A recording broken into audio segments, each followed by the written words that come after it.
By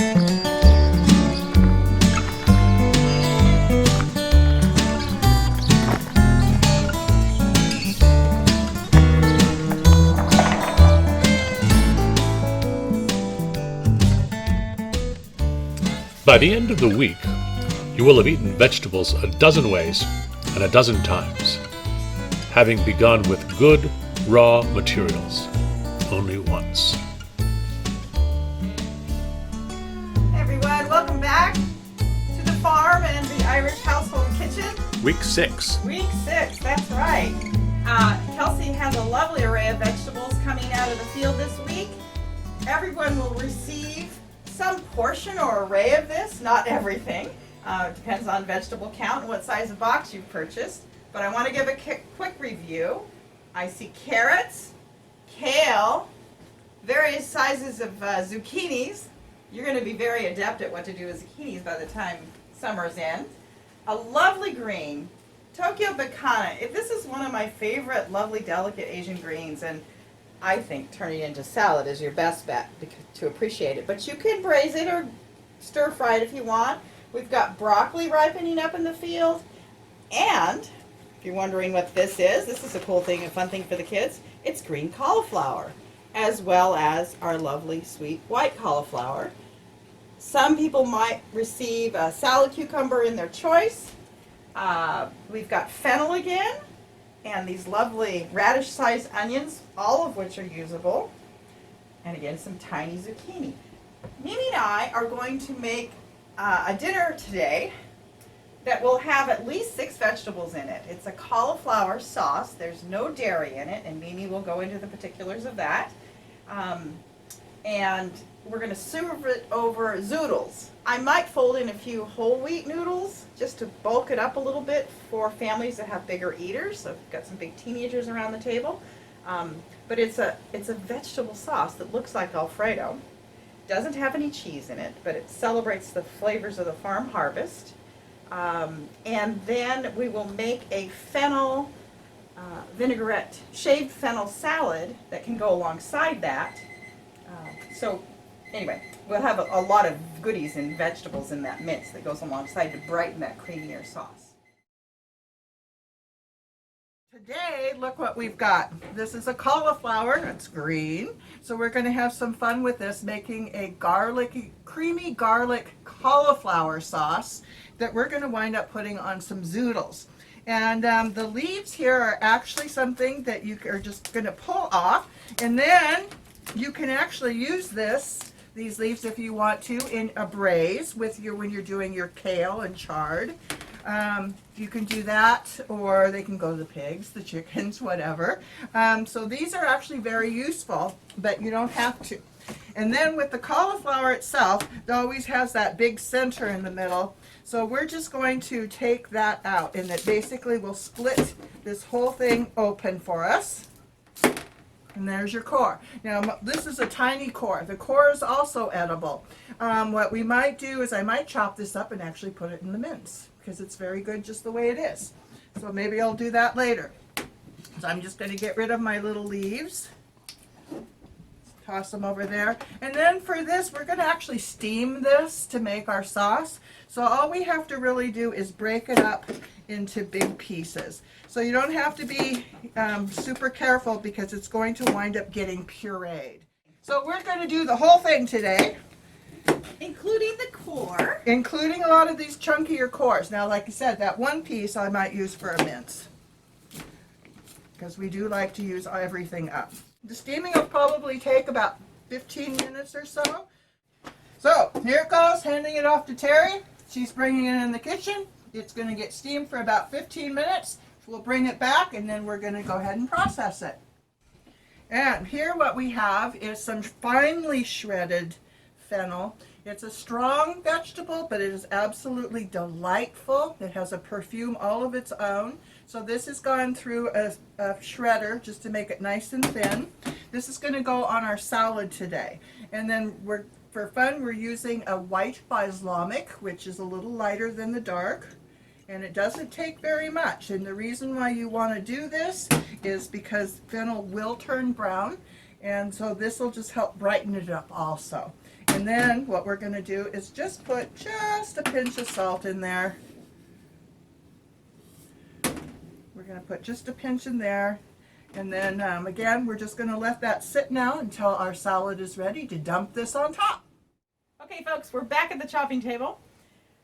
We are working with another mince this week. Now, lest you think, oh, I already know how to do that, for your pro cookers, you probably do. But if you're just getting used to seasonal vegetables arriving in mass in a box, every week we're going to give you a possibility of what you might make so that you can extend its options through the week. And we always fix it with a little bit of vinegar or lime or lemon, some kind of acid, and then some nice salt.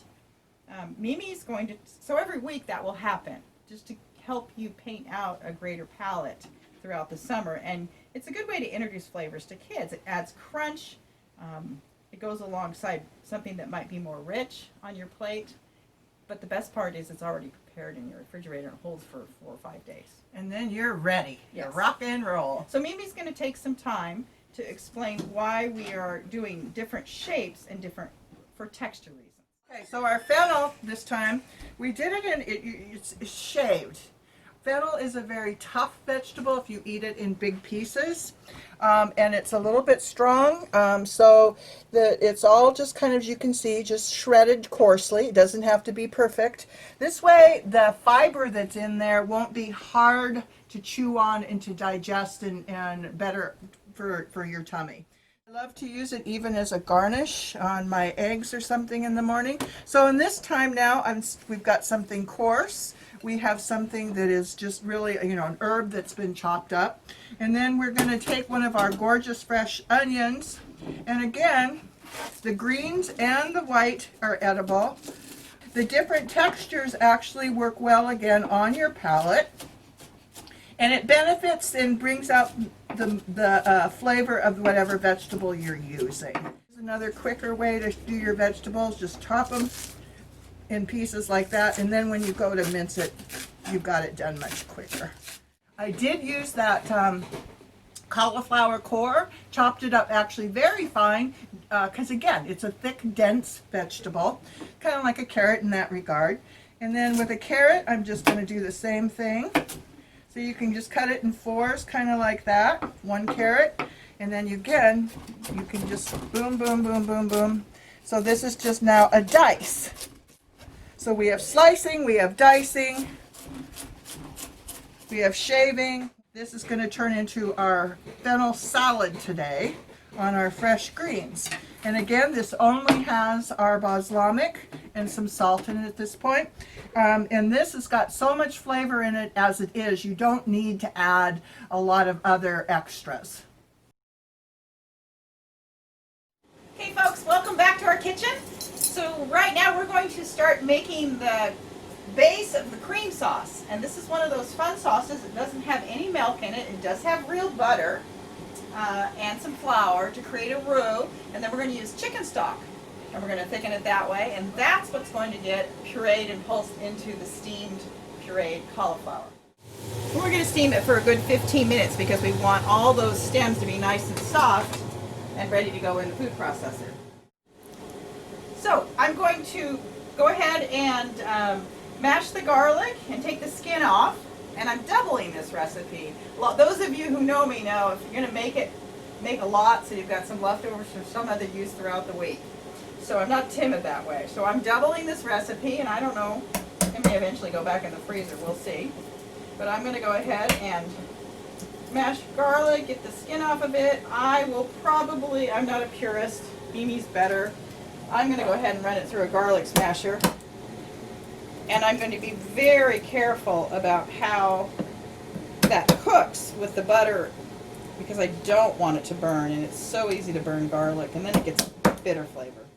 So I ran my garlic through the press just roughly, and if I know it's going to sit there for a few minutes, if I'm trying to get everything ready and in place, I like to give it just a little sprinkle of salt and chop it back through there. And we're going to release all those wonderful nutrients in the garlic. It becomes more readily available if it sits with oxygen on it for about 5 or 10 minutes. So here's Terry's steamed glasses and steamed cauliflower, the green cauliflower. And we're going to take that out to Mimi, and she's going to run that through the food processor while I continue to make the cream sauce that goes on top of it. I've doubled the butter. I'm just going to warm this up a little bit since it had a chance to cool down.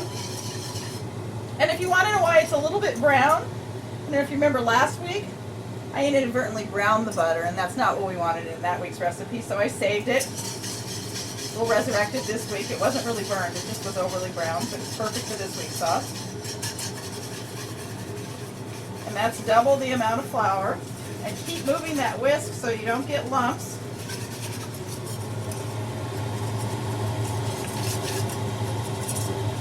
This is a stainless steel pot, but it's copper clad, and the wonderful thing about this particular pot is the copper goes all the way up to the top. I love it for making sauces. The kids call it my risotto pan. Okay, so we're going to let that warm up a little bit. And now that garlic that I had pre-minced, 4 cloves of garlic, is going to go in. And it's not that hot, so we don't risk burning the garlic. But you can see it's starting to thicken. Those lumps are actually pieces of garlic. The larger the piece, the less garlicky it tastes. So if you make it super fine, the garlic gets really strong. And there's nothing wrong with a little texture. And it's blooming now, you can smell. And I want to cook that thoroughly. I want that flour to be cooked for about 5 minutes. Don't cheat on that amount of time, or you'll end up with a flour tasting sauce.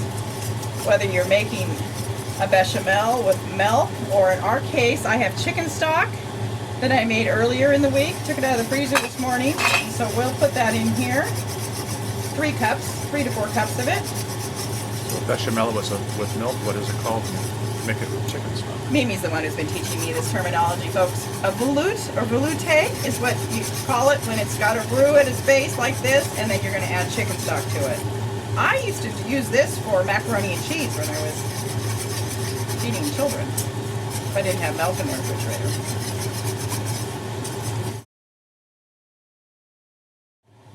Now be patient with this. See how it's starting to froth a little bit? That's a good sign. We just want to make sure all that flour is cooked in between all those lovely bits and pieces of butter that it's floating in. And we don't want to burn the garlic. That's why I'm keeping the whisk going in here. So if you've got a well-clad, heavily clad pot, that's your best bet. If it's a really thin pan of any kind, you're more likely to burn things. If you've got cast iron, that's fine. I think I would encourage you to use an enamel-lined cast iron pot, just so you don't get some off flavors. Because sometimes my stock has lemon in it, and those of you who know me are always reminding me, no acid in your cast iron pots or you'll strip the patina right off of it.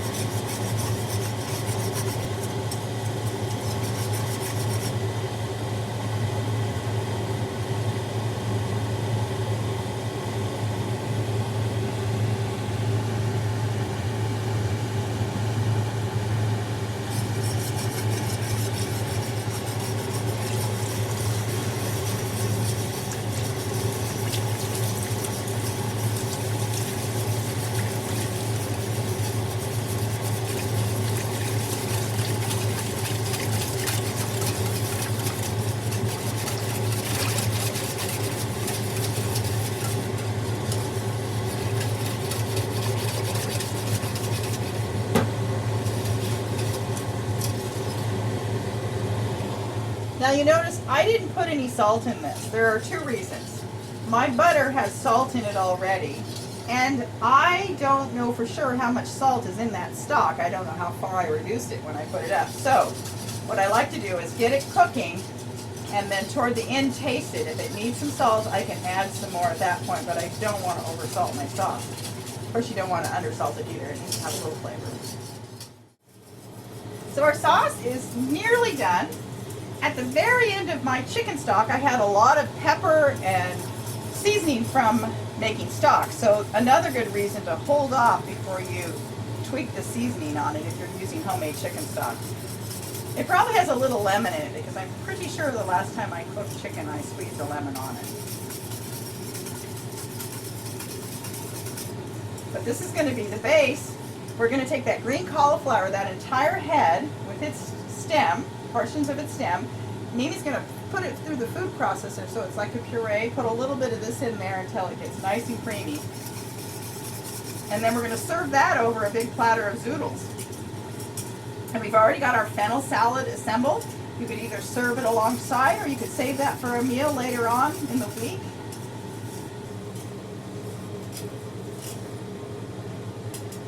There we go. So this recipe is designed not to be thick and gloppy. So you can see, it still has, it's not highly viscous. Now I just tasted it. I'm going to got a fresh spoon and I'm going to take another taste. If you've seen Mimi and I work in the kitchen, you usually see a bouquet of tasting spoons out on the counter so that we can taste as we go along, never double dipping of course. And I think this one, it needs a titch more salt, but it's got a little lemon up underneath there and black pepper, so that's perfect. And that's just coming from the chicken stock that I had made. So added a little bit more sea salt and then a fresh grating of black pepper because black pepper fresh is always most enjoyable. There we go. And we'll turn the heat off of that. And we'll go out and visit Mimi. She's going to puree that cauliflower we have all steamed. Okay, we did our cauliflower. It's all cooked. It's cooled down just a tiny bit. And it's in the food processor. And all we're going to do is turn it on. And we're going to let that whip around. Looks like I'll need to stir it up just a tiny bit as it goes. So I'm blending this, and I have to take the lid off a couple of times because being it's so thick, we're going to need to help the blade a little bit. So just turn it over and turn it back on until you have a very smooth paste. There we go. There we go. This time what we did, since it is such a thick vegetable when it's being pulsed, is we put just a little bit of our sauce in there to help lighten it up and help it blend in a little bit better. What I'm doing now is I'm actually holding the blade with my finger under here to keep the blade from falling out when I pour this out. And everybody, Terry just learned something new. I never figured that out all these years. Oh, isn't that funny? Hold the blade in the food process. So now you have, there's that whole head of cauliflower. An entire head of cauliflower is in there. And so now you can see where it's thick and it actually held its color. Which is fun. So we have a fun sauce. It'll be a light green. And we're going to just stir this in until we get the consistency that you want. You want it thick, you want it thin. And you could hold back some of the plain sauce separately. Oh, totally, because that you might want to use for something else.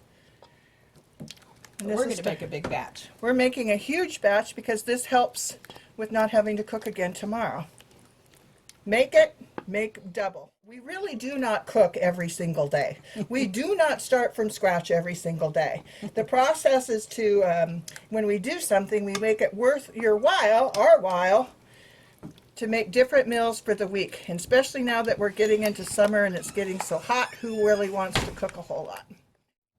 So I understand that some people pre-cook their zoodles, and that probably has lots of appropriate places for that to happen. But we are going to go ahead, this is a really tender zucchini, and we're going to plate it raw because we're using a really hot sauce on it. And we're just going to do this. So the hot sauce is going to actually soften up the noodles a little bit. And if you do cook your zucchini, just do it, blanch them. Just do a quick blanch. Don't overcook them because they will turn to mush. Hey everyone, it's Monday at the Irish household, and I wanted to give you a quick review of what I finished doing yesterday afternoon after Mimi and I finished our little cooking episode. I came back in and attacked the box for our family this week. Another option for you, rather than turning your cauliflower into a wonderful vegetable sauce, creamy sauce, of course that's cold, doesn't look as lovely as when it's hot, is to roast your cauliflower. And this is what I did with the white cauliflower. If you have roasted vegetables like that and you just put them in a bowl on the counter during the week, if you know people are going to be cruising through the kitchen, it's great snack food. It's just nummy and it's so sweet coming from the farm. This is our fennel, shaved fennel salad. It's basically our version of a mince this week. You can see different shapes, but shaving, like Mimi said, shaving the fennel gives better mouthfeel. And I can still smell the fennel this morning. This is only a portion of the carrots that you might receive in the box. Some of them ended up in our sort of workhorse salad at the Irish household. It's a cabbage slaw. It's got cilantro, onions of whatever I can find, and carrots, and of course cabbage of some variety, and then lime on top of that with some salt. I think this week it's going to turn into an Asian chicken salad with the ginger sauce. Ken's looking at me like, oh good. We put a few buckwheat noodles in there. That'll make a nice summer salad. I think I'm going to try something, even though it's hot this week. I've got this great cauliflower sauce all ready to go, and I'm going to make a gratin using this rather than a milk product, stirred into the greens that I braised yesterday. We already had some for breakfast, so that's not even the full amount. But I'm going to put that over there with a little bit of Parmesan cheese in the cauliflower sauce and see what we get. If we really like it, I'll give you a recipe. You're going to bake that now. And we'll bake that, that's right. And then yesterday, before I still had the mess out, and I pulled my mandolin out, I went ahead and sliced some of the zucchini and sweat them in the refrigerator overnight, and I'm headed out to the barbecue to grill them so that they're ready to go for meals this week. So when Mimi and I tell you, we don't cook every night, it's because we spend an hour prepping for the week, if you will. And it doesn't mean we have all the recipes figured out. It just means we're cooking with what's on hand, and we're giving ourselves a jump start. There's a great quote in here, How to Stride Ahead, in our book that we're reading. And she says, by the end of the week, you will have eaten vegetables a dozen ways, a dozen times, having begun with good raw materials only once.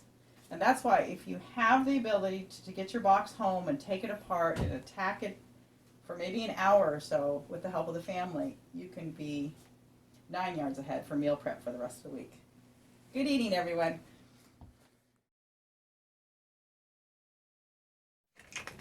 We're just plating up supper for this afternoon. I'm going to put that there because you can add a little more vinegar. That's right. So we have our zoodles underneath that we did not pre-cook, but we put a hot cauliflower sauce on top of it. And then just to give you options, we took that mince of fennel and carrot and fronds and a little bit of onion and balsamic vinegar, sprinkled it over the top. For grown-ups who like a variety of texture in their mouth, that's great. Sometimes children don't prefer that. You can also take the Tokyo Bacana leaves, treat it like a salad, and put the mince over that, and then maybe put some more vinegar on the table to splash some on as people would like.